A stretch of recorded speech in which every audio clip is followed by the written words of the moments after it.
First of all, I want to thank you. I want to thank you sincerely, and getting that on camera means a lot to me, because personally I have to thank you, because I draw personal inspiration every day to do this work in growing sense in relationship to somebody like you. So let me say that. I thank you so sincerely. Well, thanks for saying that. I'm happy to be helping out. Yeah. And I think it's important for you to know that what we're hoping to have you share is that you're willing to help out and you're willing to lend voice to. And so thank you for taking time today, because today who you're speaking to by virtue of this interview with me is the Attorney General's National Youth Violence Prevention Forum, a summit that brings together 10 cities, now 11 including Seattle, convening folks around this issue, the top stakeholders, the grassroots and on-the-ground people coming together to actually resolve this issue in their cities. So thank you for taking time to we need to do shout out to big. those folks. Yeah, that's like great. It's the right place to go. Right. So it's important for all of us to know, and why you're here and sharing this with us, it's really important for us to know really why it is that you do this, why you invest your personal time, why you are willing to put your name, why you're willing to put your personal energy. And we know you're coaching football, and we know you're deep in the season now and things are really taking off, but why do you spend your personal energy, your personal time, and dedicate your passion to this cause of ending youth violence? It's a pretty simple answer. It's simple that after being made aware that there was big issues, which I knew nothing about at the time until I did become aware, we had to do something. There's too many kids that are in troubled situations and not having the kinds of life opportunities that they are worthy of deserving. And so as I learned more and got more connected to what's going on in the community and the lives of the kids and how they affected the families and other kids and all of that, we needed to do something. And I've been inspired by the opportunity to help some young people get a chance at life like they deserve. And so we kept running into kids that kept saying stuff like, I'm either going to die or I'm going to go to jail, so what the heck, and that was the vision that I later learned that they held for themselves, and they didn't have a chance. You're going to go what you envision yourself to become, and so we need to bring some kind of a message of hope and some support and give them a chance to have the big time prosperous opportunities that they just so obviously deserve. So how did you do that? Well, we just started the conversation and said we're going to have a get together, and people from all over Los Angeles came together, and the mayor came, and the sheriff came, and the chief of police sent somebody, and we had Maxine Waters and representatives of the political world, the community-based organizations. A lot of people showed up, and I was impressed by the fact that we could convene, and from there we just started a conversation and started to learn what was going on, and really, I was fortunate that some terrific young people from the area grabbed me and put me in the car and drove me around and let me see what was happening and introduced me into the life and the world of it, so that I could have a chance to speak on behalf. I can't say I didn't live there. I didn't grow up there. I know nothing about that. I can see that there's a tremendous need, and if somebody in my position can have an effect through convening, facilitating, pulling some strings, kicking some people in the butt, whatever it takes, I was going to do it. And so we got really involved, and we got deeply involved, and it became more important. And now we realize that we have solutions, and we can solve these problems, and it's right there in front of us. We just need some help. And what you convened in Los Angeles resulted in becoming a program, a product, and employing outreach workers? We later turned into a foundation called A Better LA, a nonprofit. And we wanted to support the men and women that were doing the work in the community, that were actually donating their time to try to help kids go in the right direction. And they were, the intervention workers there, outreach workers as we refer to them now. These were people that were really just offering their time up because they'd lived the life and they knew what had happened to them, and they knew the life that it was leading towards for other people, and their heart turned. And in that turning, they were willing to give back everything just to help a young person make it.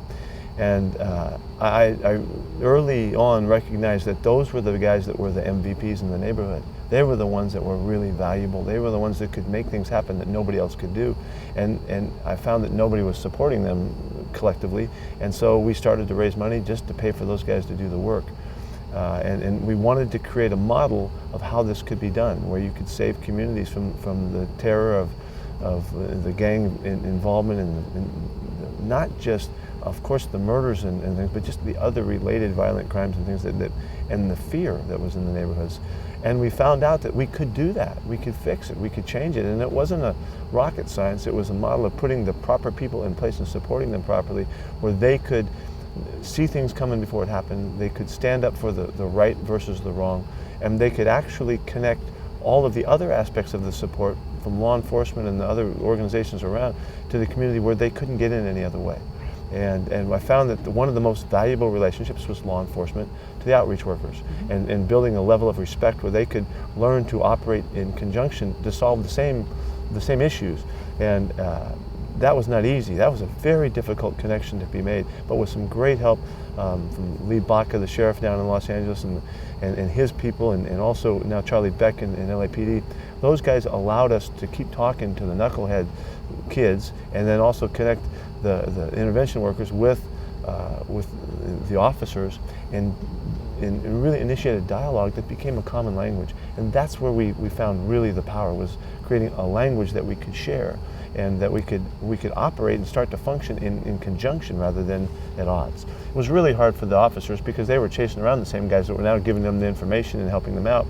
And that was a natural, logical problem, but through time and dialogue and openness and willingness, we kept the guys who were really fighting it down, and we started to create some inroads, and things have totally changed, and we think we have a real way into solving some of these problems. And that was in LA, and that was around where your life was there and the people you knew there, but then you came here and you didn't have to necessarily carry that forward. So what inspired you also to continue to bring that work here? I thought when we came here that eventually somebody would knock on the door or tap me on the shoulder and say, hey, we did something down in LA, and sure enough it happened, and we were lucky to find you and the Live and Free program and all the things that you were doing. We connected with the sheriff and the chief of police, and before you know it, everybody was talking about it. It was almost effortless. It happened just so easily, and this community was such a great model because it was close-knit enough that we could really touch all facets of it. It's a monstrous problem in LA.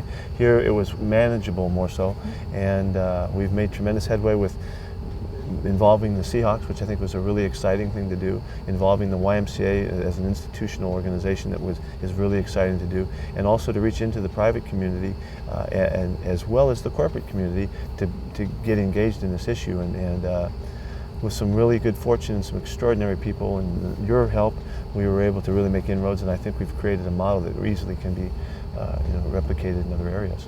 And we're really proud that vision of convening people has also not just resulted in Seattle, but 6 cities in this region. And we're invited to the National Forum because they are proud that this energy, this effort has contributed to that kind of convening that across jurisdictions, across funding categories, all these different, this kind of convening, and it's really high level and really the championship that's necessary for the cause. The thing that's been exciting to me is to see that the same kind of approach that we use in coaching a football team or running a business relates to in the community, in this sense that we're trying to help everybody be the best they can be. And what does it take to get that done? You need to learn about the person, you need to care about them, you need to look after them and help them find their way.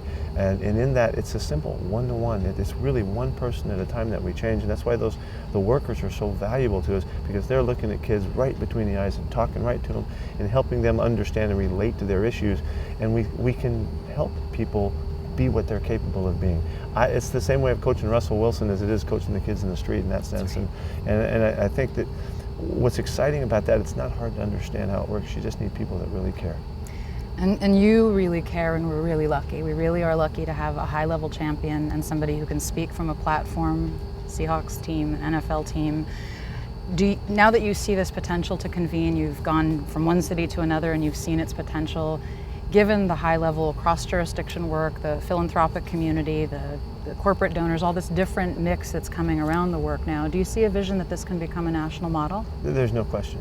There's no question. I mean, if I gave you the grand picture of it, I wish we could create a Peace Corps of workers in the communities. I wish we could find our way to fund the people in the communities, and it doesn't take that many. They have a tremendous scope. 1 and 2 and 3 people in the areas in Los Angeles and here in Seattle can do so much work if they're sponsored properly, mentored well, prepared well, and then supported.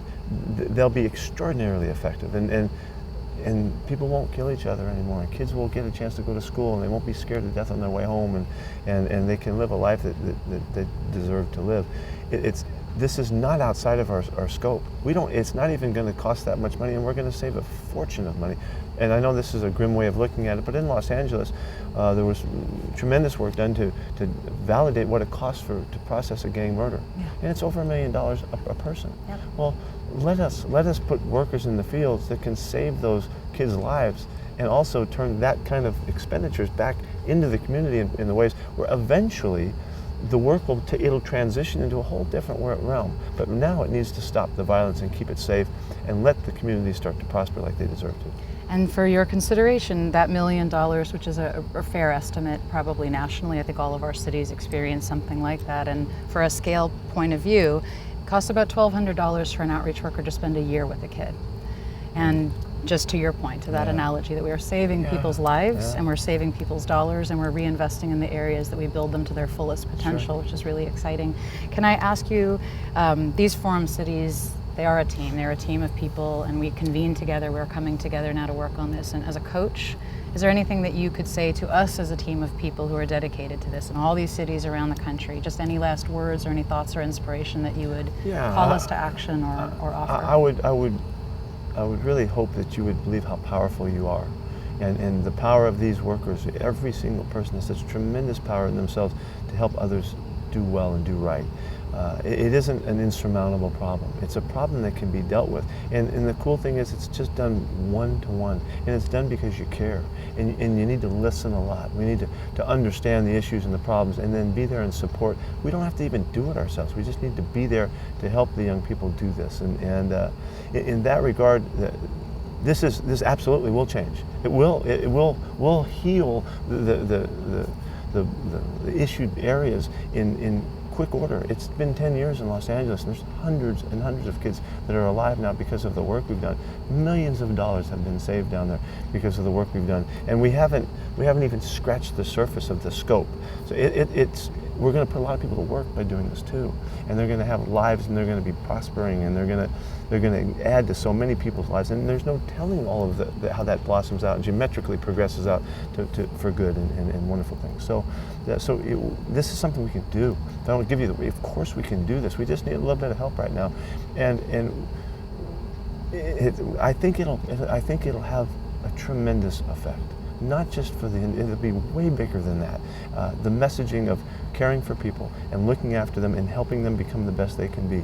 That is, it's just gonna filter into so many different areas, and it's gonna be an amazing effect. Thank you for your time. Thank you for your dedication. On behalf of the young people all over the country, that you put this energy out for, because it's touching lives across the country. Thank you for keeping them alive and free. You got it. We'll be there for you.